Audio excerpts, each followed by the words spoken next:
This is the House of Hockey podcast on the Hockey Podcast Network. Hockey is more than a game, it's a lifestyle. It's you, the diehard supportive fans, your favorite players who are on the team you cheer for, and the organization who supports them. The companies that make your gear, bags, and beer league sweaters. The hockey moms and hockey dads, and everything else that makes this House of Hockey your home. Come on in. I'm Breezy. And I'm Rae Rae. And this is our house.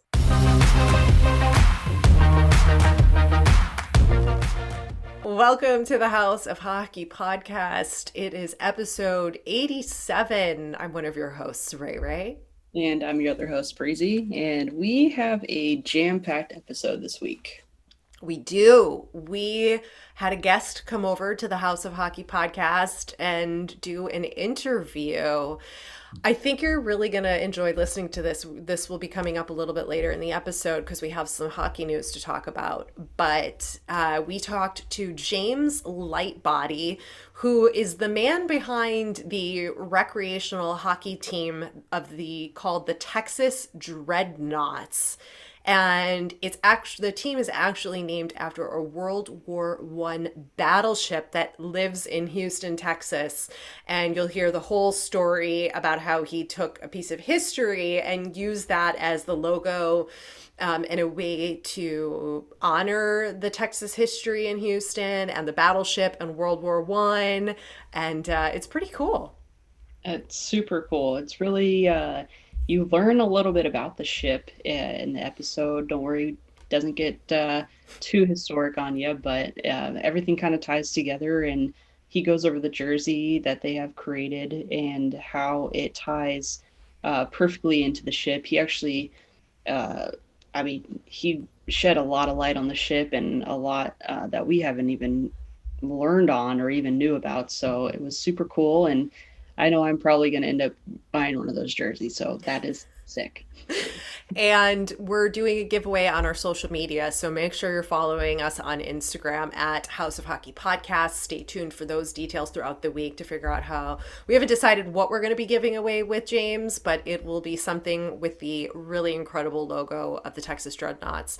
He also tells us about hockey in Houston in general and how popular it really is, and that the leagues are really busy, and you'll hear a little bit about that, especially since Houston does not have an NHL team. So we talk a little bit about that as well. So stay tuned.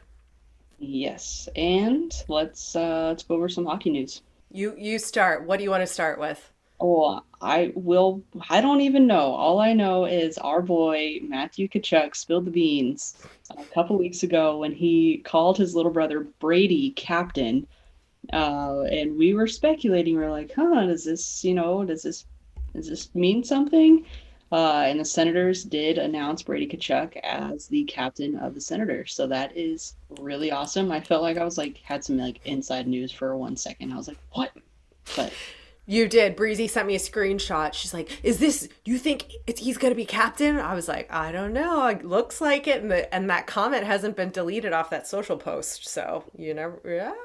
Yeah, well, there we go. There we go. So congrats.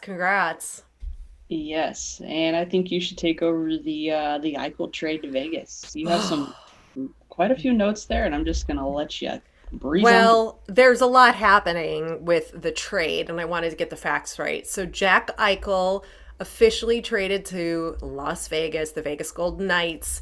Now, the trade details are that Vegas sent Alex Tuch and prospect Peyton Krebs and a top 10 protected first-round pick in the 2022 draft and a second-round pick in the 2023 draft. All for Jack Eichel, which he's injured, in case anybody didn't know that, and has a disc injury in his neck. And what seems to be the whole reason why he wanted to get out of Buffalo was because of the surgery he wanted. The Sabres were not going to allow him to do that particular surgery. They want him to do a fusion of the disc, and Vegas said, "We will take you. We'll let you do whatever surgery you choose." And he is going in for surgery November 12th, and he will be out from anywhere between 3 and 6 months with recovery for from surgery.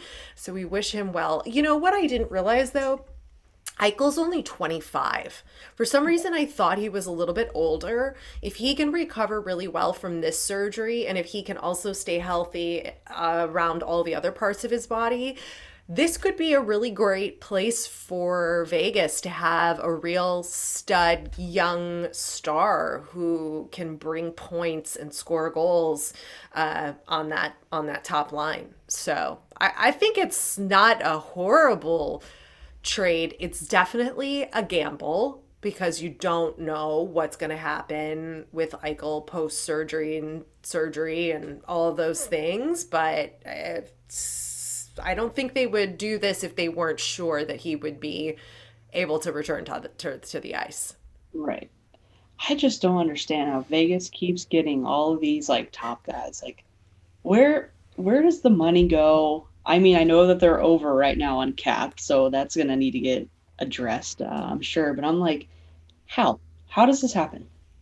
Well, they got rid of Fleury. They're working on their cap situation. I know there's a lot of injuries in Vegas right now, but I think that they're trying to plan a little bit more long term. It would be my guess based Which is on some of these moves. which is And super smart because they got some old guys. I mean, you got Alex Petrangelo on there. That's not the youngest. He's definitely got some more playing years, but yeah, I think they have the right mindset, right? They got to think the future and along the lines, and they're obviously they play well currently, but um, based off of teams who have played well and continued to play well for multiple years before a rebuild, such as the Hawks, mhm. um, they got to be prepared for that. Yeah. I hope that Eichel recovers. He's got a bright future in this league if he can stay healthy, and I think he could really shine in Vegas. Unless this trade isn't over, unless this is some sort of multi-year bigger thing that Vegas is working on. They're going to have Eichel and then let him get his surgery and see Yeah. what happens. Are they going to trade him for someone else? I don't know. But it seems like they want him.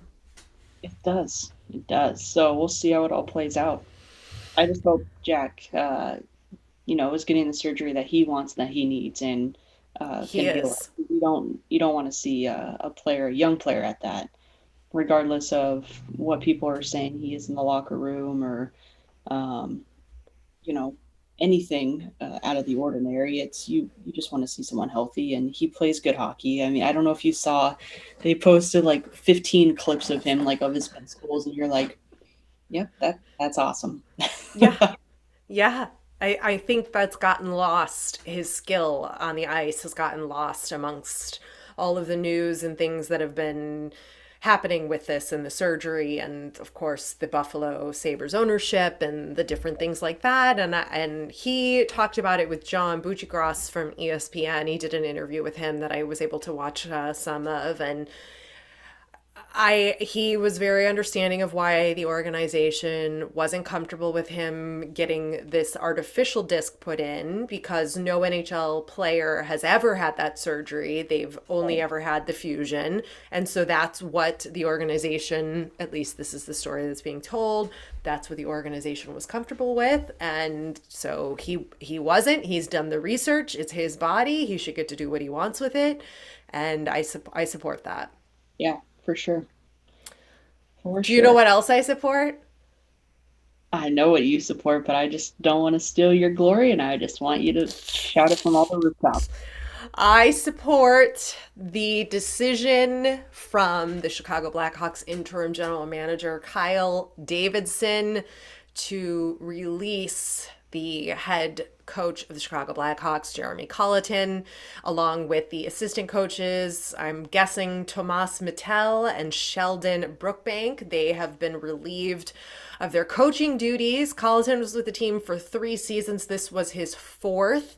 And the new interim coach is Derek King.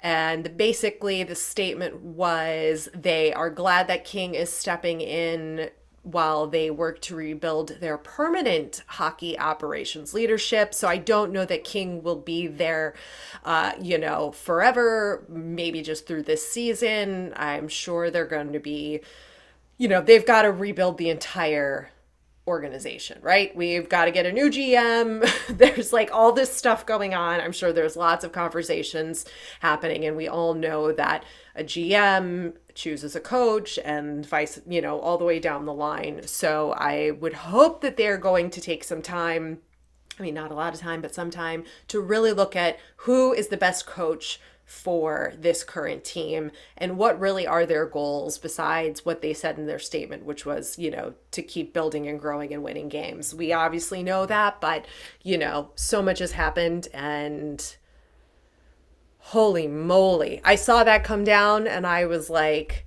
yes.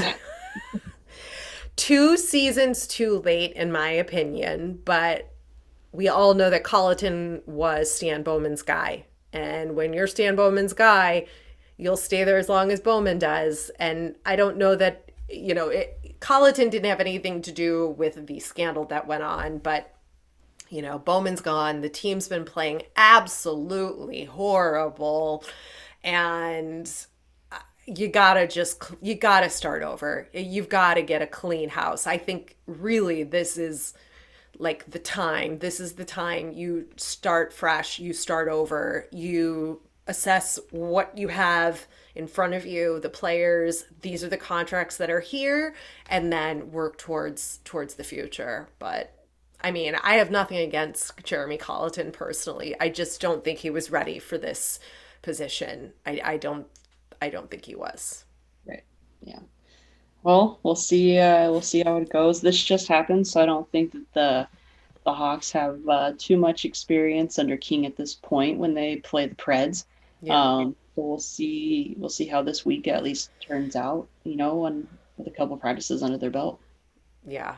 It's just it's like, can the Blackhawks save the season? Are they going to be able to make anything of this now with so much bad stuff that has happened and all of the changes in leadership? I don't know how, like, when it comes down to just like playing hockey, how on earth are you supposed to do that and work through a coaching change now and a GM change, and where do we stand now? And then you've got this scandal that just went on, and what do the fans think, and how after 2 COVID seasons, and it's just, we need some good news. We need something, I don't know, good to happen. But can this season be saved? I don't think so.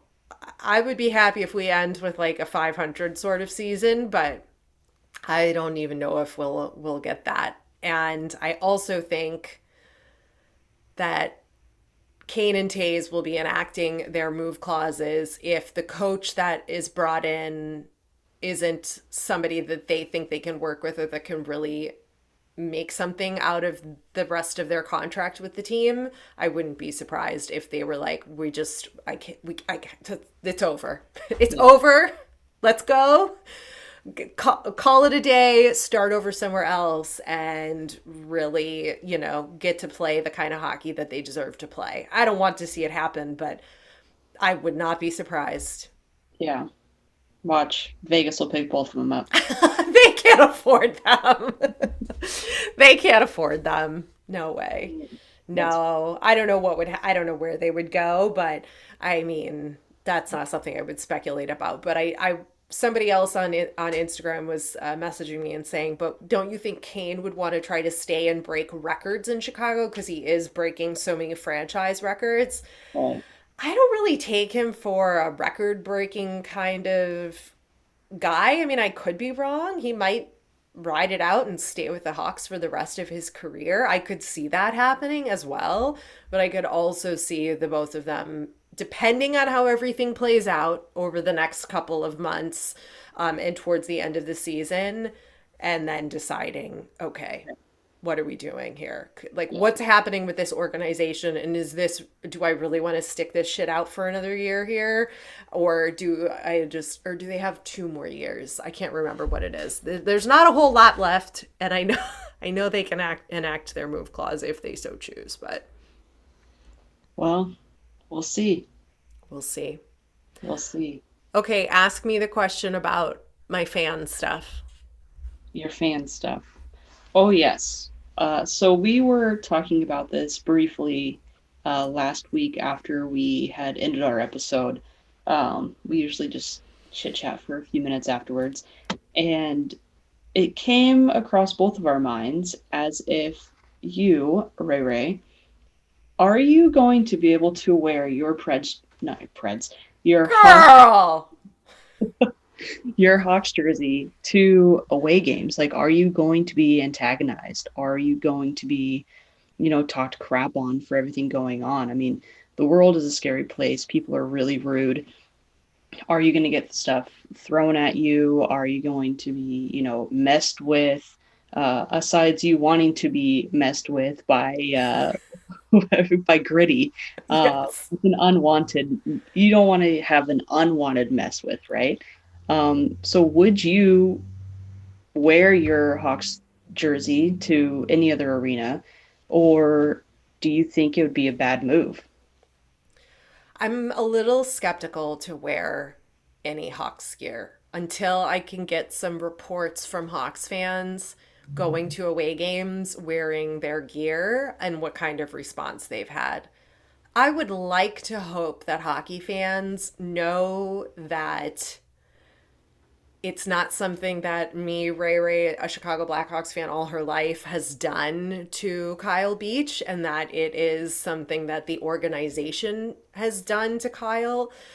But I don't know if I feel safe, especially if I go to a game by myself. Like, I don't really want to put myself in that position to be faced with some drunk smartass who has a lot of opinions about it, because that's just not a safe thing to do, and I'm not going to subject myself to that kind of reaction from people. But I would love for the listeners to tell us and comment what you think. If you were in this situation and you were going to an away game, would you be wearing your Blackhawks gear? Because I'm really not sure what to do, and I also think it really depends on the arena I am at, because we all know the fans are so different from arena to arena. But I don't know that I'm supposed to abandon the team and the boys and the players, because they're still playing their heart out for this organization. So I'm a little torn. Yeah, I mean, it's a sticky situation, right? I mean, I don't know the answer to that. I don't know if I was in your position, if I would be open to hearing any kind of a slur or anything. And the only thing that I could relate to is when my favorite player on the Kings, Slava Voinov, went through a huge scandal of domestic violence. That was the only Kings jersey I had, and I had season tickets. I wanted to wear my Kings jersey, right? But I did not wear his jersey because people who were around me that were wearing Slava Voinov jerseys, they were being called names, and that person didn't do anything to Right. anybody to that we know of. So there's a lot of unwanted hate or comments that are made, especially in a situation where people may make light of it and may make it like a joke, but it's not in any way, unless you know the person and you are comfortable as two individuals communicating with each other and joking about a subject together. Not saying it's the right thing to do, but if you guys are on that, wavelength, then that's something for you to do. But to a complete stranger, oh, I don't know. It's a dicey situation for sure. I don't talk shit when I'm at away arenas, you know. It's this, I don't, you know, I'll have a conversation with a fan who, if they're willing to just have a conversation about, you know, hey, you know, how long have you been a Red Wings fan or wherever I'm at, you know, I'm willing to talk to the people sitting next to me because I do think there's, I do love the hockey community, but given the circumstances around the Blackhawks currently, I just don't know how wise that would be. It's just gonna depend because I just really don't.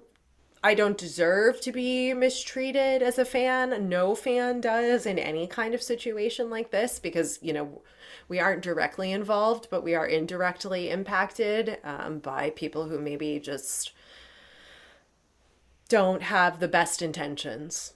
Right.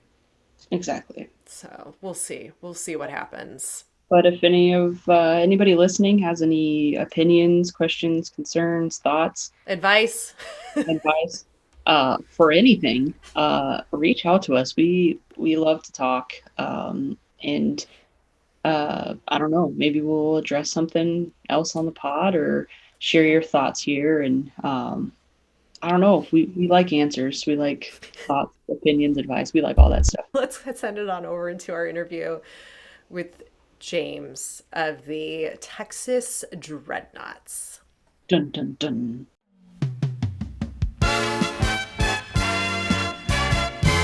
This week's episode of the House of Hockey podcast is brought to you by... The NHL season is underway, and DraftKings Sportsbook, an official sports betting partner of the NHL, has unbelievable offers to celebrate the greatest sport on ice. They got that right.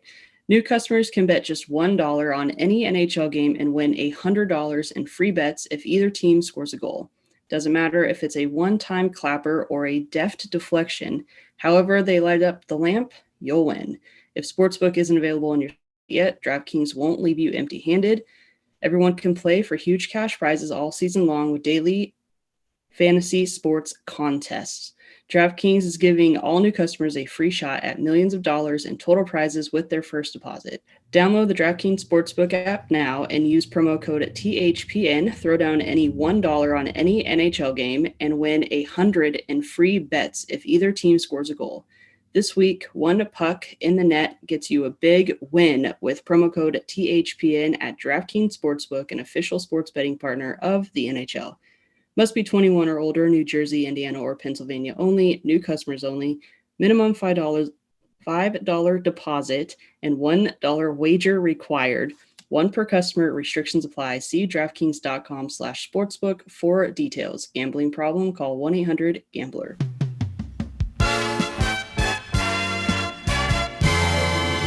All right, James, welcome to the house. Before we really jump into this, can you tell everybody who you are and what you do? So my name is James Lightbody. I'm out of Houston, Texas. I run the Texas Dreadnoughts Hockey Club. That's a big partnership with the Battleship Texas Foundation. So we're a hockey club. We play hockey, and we also bring awareness to the Battleship Texas. So the Battleship Texas is a World War I, World War II battleship. It's the only one remaining in the whole entire world. She was commissioned in 1914. She served in World War I with the British Grand Fleet, and then she got retrofitted in 1925, which was a big thing. In World War II, she earned 5 battle stars.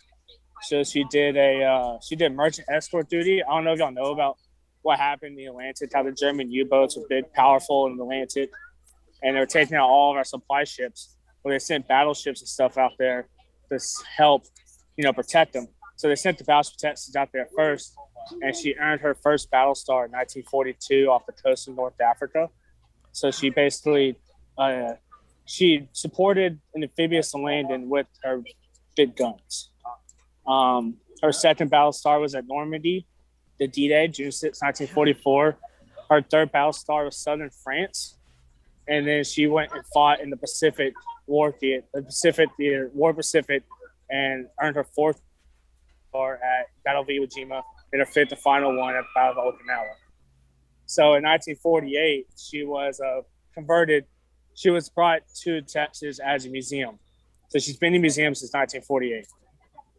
Wow. That's incredible. And okay, so bring us the connection now to like what drew you and your hockey club. Like when we think of, beer league hockey, we think Mhm. of, like buckets and like weird, funny names and like kooky plays on words and stuff like that, right? And like Yep. silly uniforms. What made you want to honor this history? So when I first started out, what happened is I first started on ship. I did my Eagle Scout project in 2009 on board. And I just kept on. I just fell in love with ships, and which led me into my career. So I started volunteering with the foundation in 09, 010. And then I got on with the overnight program in 2013. So I was a tour guide for like people. So scout crews sometimes stay on board. We give them a nice detailed tour. Let them stay on board the ship. We give them that little bit of taste of sailor's life, and which is fun. I love my favorite thing was giving push-ups out to the kids. I loved it. They were just being hectic. I'm like push-ups. So That's awesome. For a while, recently, I've been doing. So I don't know if y'all know the ship's actually we're headed to dry dock for repairs. So the ship's been closed since 2019 or 2019, 2020. She's been closed to the public because we're getting ready for take it to shipyard and dry dock. We're getting all the water. We're getting all the steel underneath on her hull, which is her body that's underneath water, replaced, so she can keep on staying on float. Because a couple of years ago, we were pumping out like 1,200 tons of water every minute. It was bad. So now she's not taking out any water. We're not pumping. She's not bringing any water whatsoever. Good. So she's not going to sink. She's not sinking. What'd you say, Breezy? I said, did you take the water and make some ice out of it? I wish.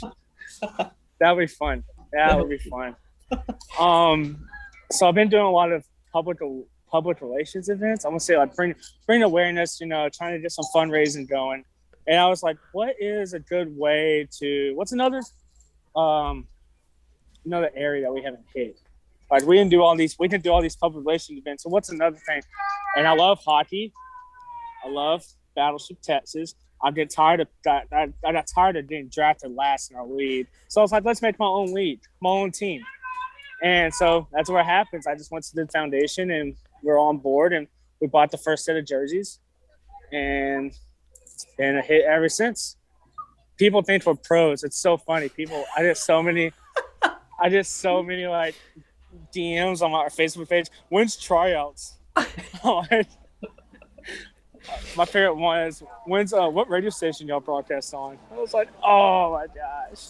Oh man, that's funny. It's been a blast. So right now we're at Team Boardwalk and Team Texas. They have an annual event called Salute to Military and First Responders. What's cool is today is actually one of the crew members. He's still alive.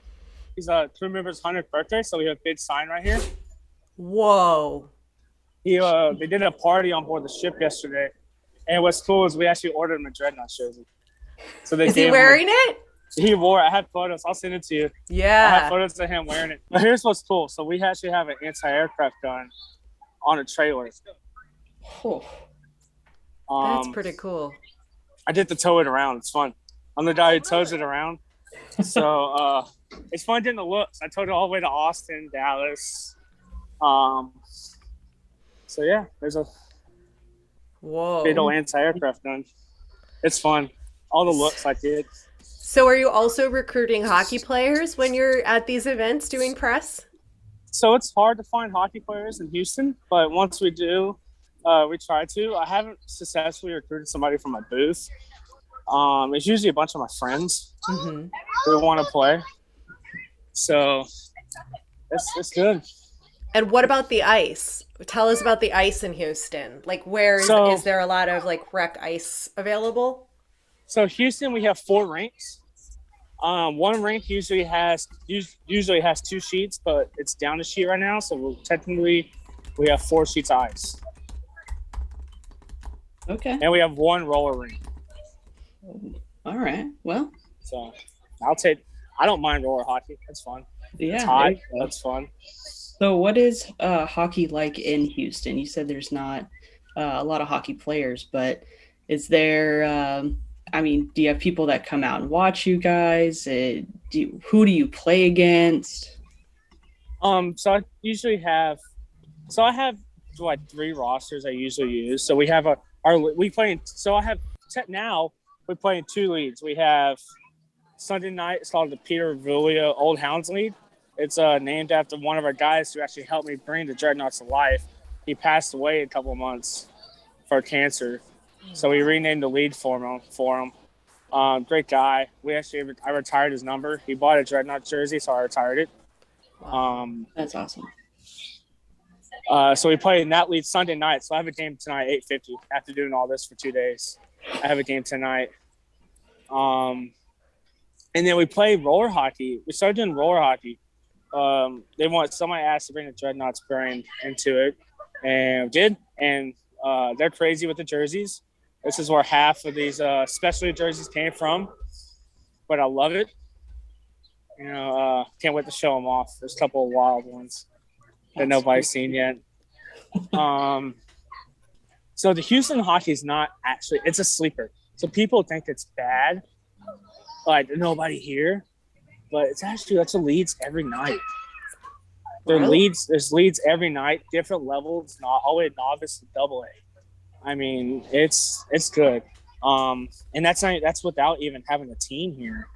Once we have a team here, it's gonna blow up. I can't wait.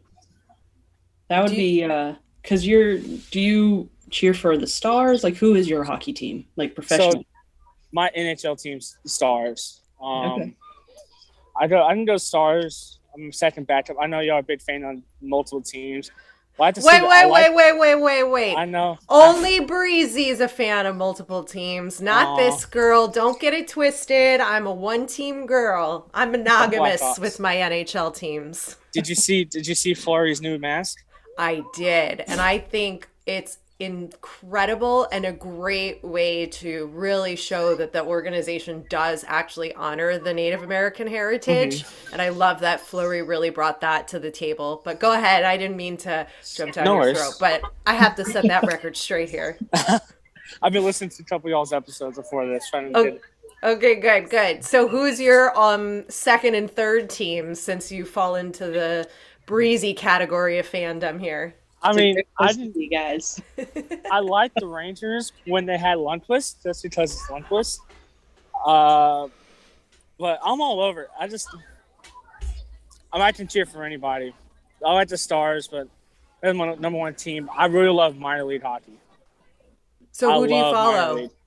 The Allen Americans. ECHL Allen Americans. Okay. Nice. Very cool. Do you go to what a friend of ours of the podcast calls the Baby Stars games over in Austin? I actually never been to a Texas Stars game. They're supposed to be. They look incredible. They go all out, obviously, because, Texas. But no, my fiance's been to a Texas Stars game. I have not. I'm like, that's wild. But she never went to an Arrows game when we had them, and I went to hundreds of them. So, ha. So do you think that the NHL should bring a team to Houston? I mean, I'm up for it. I'm up for anything right now. I'm up for ECHL team, AHL team, NHL team. I just want hockey. You just want a team. I just want hockey. We have the facility. We can do it. We have the fan base. So we can do it. Yeah, I mean, Houston has definitely become a much bigger well-known, sports town with the Astros and different things like that have really, you've got the Texans, and you've obviously, have a big college sort of following there too, but it's good to see the pro sports are really picking up there. Let's not talk about the Astros right now. I know Breezy's a big Braves fan. Let him have it, Breezy. Let him have it. I purposely wore non-Brave stuff today because I thought it might be a little salt in the wound. So I truly don't care. I'm all hockey, but I saw that I was like, oh. I'm a good sport. It was a good series. I actually didn't watch any of it because I feel like I'm bad juju. so I don't watch it. Breezy. This is like the male version of you. I know, right? Jinxies, multiple teams, baseball fan as well. Ay. Oh, that's funny. That's good. That's real good. I don't know if y'all knew about Houston. So Houston has the biggest adult recreational team in South United States. What? Every Memorial Day weekend, we have this last year we had 72 teams, 5 different leagues. Every rink was doing this. Sponsored by free beer by St. Arnold, everything. It was great. I helped run that tournament. It's called the Oil Teens Hockey Club Memorial Day Shootout, and we actually had one the weekend after Thanksgiving, which is 16 teams. How is that possible? Wow. I think tell everybody again where the one is for after Thanksgiving, so people listening who are in leagues, can they still enter to play? So the Memorial Day one, yes. Okay. It's called the Oil Teens Memorial Day Shootout. You can find it at www. Just Google Oil Teens Hockey Club tournament, and it'll pop right out. And you want to and Mark Tushnet, it's a great job. He does the Oil Teens, and I do the Dreadnoughts. He's actually helped me a lot with bringing the Dreadnoughts up to, I want to say, Oil Teens level. It's a great partnership. So if he has a tournament and Dreadnoughts are in, I'll go play for him, and vice versa. So he's actually my Don Cherry of the Dreadnoughts. I call him that. He helps me bring the teams in so we can go out of town and win.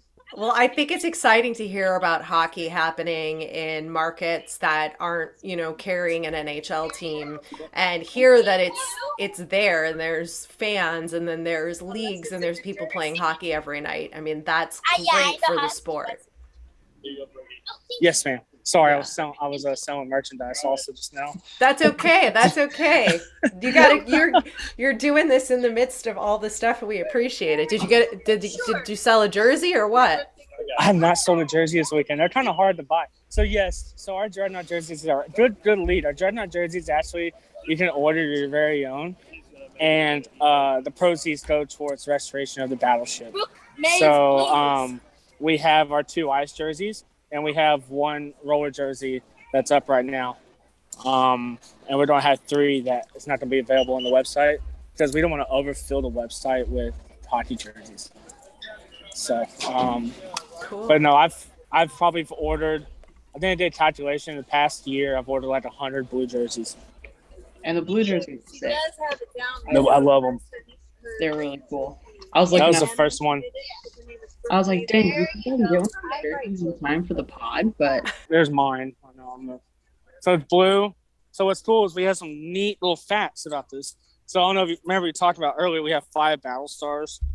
So here's 5 battle stars in it. And on the back, inside the collar, I know the NHL is big in this, so I hopped on that train. So this guy right here is GM3 Chris Christensen. So he was actually the only combat fatality the ship had in 35 years. And we put his name inside the jersey. He died on June 25th, 1944, off the coast of Shreveport when a German battery hit the ship twice. And the second time hit the armored conning tower and blew up the bridge right above it where he steered the ship and took him out. Whoa. This was my theory when I first made these. Alcohol was involved. I do say that. Nothing like a little inspiration. Everybody makes fun of these, but I love them. So I went for a vintage tan look. So these are actually based off the Allen Americans, one of their jerseys, and I loved them. So we went for a tan, little off-white. We're wearing these tonight, but it says Dreadnoughts. I like those. Cool. Those are very cool. And it has Dreadnought, the logo on the side, on one of the shoulders, and on the other side is Battleship Texas Foundation. Oh, that's sick. That's really cool. And inside the collar is the motto, "Come on, Texas." So I forgot to tell y'all what the name Dreadnought means. Oh, yeah. So Dreadnought, it came from a British battleship called the HMS Dreadnought. So what they did is, back before that, So if you look at if you look at the naval architecture of battleships, they don't put the main guns all in the center of the ship. They staggered it. Well, they call it the Dreadnought. They changed it, and HMS Dreadnought put all the guns in the center of the ship, so you can fire from both sides, port and starboard. Port is left, starboard's right. So Dreadnought meant fear nothing. Whoa. So I like that. that's just what. And then I put Texas. That's just the Battleship Texas. So Texas Dreadnoughts. So it's fun. It's a good look. It's a good. Well, everybody loves it. I'm happy. Sure. And I think the cool thing about the jersey too is it explains everything about what the team is. You know what I mean? And I think it's really cool how you incorporated everything, because it's not just a jersey you'd go buy for like a team you support. Obviously, they would support you, but like it is also kind of like a historic piece where you can bring something home with you and wear it and remember where you went, the things that you learned. Which is something I think is super cool. I'm a big fan of that. So kudos to you on incorporating all those things. And people eat it up when they buy it online. They did custom jersey. They love it. I've had somebody put like $225 for the Howway 225, and I just ordered a jersey and they put "God Bless Texas" on the back. I mean, they're loving it. I had somebody ask for the C, and I had to say no. Somebody asked for the captaincy. I was like, somebody offered to buy my jersey off of me. I was like, maybe. We'll talk about it. We're not there. You're not there yet. No, I'm not there yet. I know I have a couple of blue ones, spare blue ones, but I'm not there yet. I can't see somebody walking around with a James Lightbody jersey. That'd be kind of awkward. Because I'm not that bad. I'm not that great at hockey. So. Well, you'd have to do it for something like real special, for like to raise money for charity or something, or, for military veterans, or, give it in an auction or something like that. If you're going to give away the C, really have it have an impact, not just on your personal pocketbook. No. That's not what you're all about. It feels like to me, it's all about the ship. So the initial order, I gave Bruce Bramlett, who's the CEO or the CFO of Battleship Texas Foundation. He's actually officiating my wedding in January, which is fun. Wait, are you getting married on the ship? Yeah. No, I can't. My fiance said nope. She said I'm not having that. I know. That would be cool, though. She said I'm not having it. I know you love the ship and all, but I'm not getting married on the old 104-year-old battleship or whatever. 108 years old battleship. Sorry. But I was like, all right. So what's cool is I got my wedding bands made out of battleship steel. So that's cool. That's in the works. So as I called her and I was messing with her, I was like, hey, I'm getting your wedding band made out of ship steel. She's like, no, hell, you're not. And I was like, well, she's like, you can get yours made. And I was like, that's a good idea. Mm-hmm. So, my fiance is actually, she's a big supporter of the Dreadnoughts. So she eats it up, but she was named a GM. So I got her a jersey. I got a couple of jerseys that says GM on it. She always harassing me. She's like, the GM prove this. I'm like, I'm calling the owner and getting you fired. Oh, that's so good. She's a big supporter. She goes to all of our ice games and eats it up and has fun. That's all it's about. Yes, it is. I understand, she's very supportive, but she drew the line at the wedding day. I get it. Yeah, I'm all for it, though. And I think you're going to give a lot of the beer leaguers something to think about and to up their game and honor the history of their, something that matters to them, and some great inspiration with some partnerships to get the jerseys paid for. So that's pretty awesome, because I know that's an issue, right? I'm all about that. I'm all about finding a sponsor, somebody who loves the battleship. I'll be like the European team. If you're going to pay me, I'll put your logo on it, and we'll rock with it. Exactly. So. Breezy, did you have anything else? I don't think so. I'd probably just let everybody know where they can follow you, where they can buy the jerseys, and keep up on everything. And if anybody wants to be a sponsor, how they can go about getting in contact with them. So our Instagram is at Texas Dreadnoughts Hockey. We have a Facebook page too, Texas Dreadnoughts Hockey Club. You can find us there. You can find the jerseys. We have a whole bunch of other Battleship stuff. You can definitely reach me. My DMs are always open. I'm always open I'll have a conversation with people. Well, we got to hit you with our rapid fire final 3 questions. Okay. Who is your ultimate hockey hunk? Jamie Benn all day. Ooh. And favorite hockey lady? I don't know. See, that's a loaded question because I have to say my fiance for sake of my relationship, but I don't really know because I mean, she is the GM of the Dreadnoughts, so you could probably. I think that's a good answer. That's a smart answer. Yeah, that's good. We'll go with that. Yeah. I wasn't prepared for the Hunk part, and I wasn't prepared for that part. That's okay. Who is? Do you have a Sidney Crosby story? No, because I think he's a whiny. There you go. I don't have a Sidney Crosby story because I'm not at all. I saw him play, but that's about it. I don't. That's okay. He's a good player. He's a solid good player. Yeah. All right. Well, thanks, James. Get back to work. Get back to promoting the Battleship and the Dreadnoughts. And thanks for taking some time out of your busy schedule to chat with us today. We appreciate it. Thank y'all. Thanks for coming over to our House of Hockey podcast and hanging out with us. We'll be back next week with a brand new episode. And in the meantime, you can follow us on social media. Just look for House of Hockey podcast. We'll be back next week.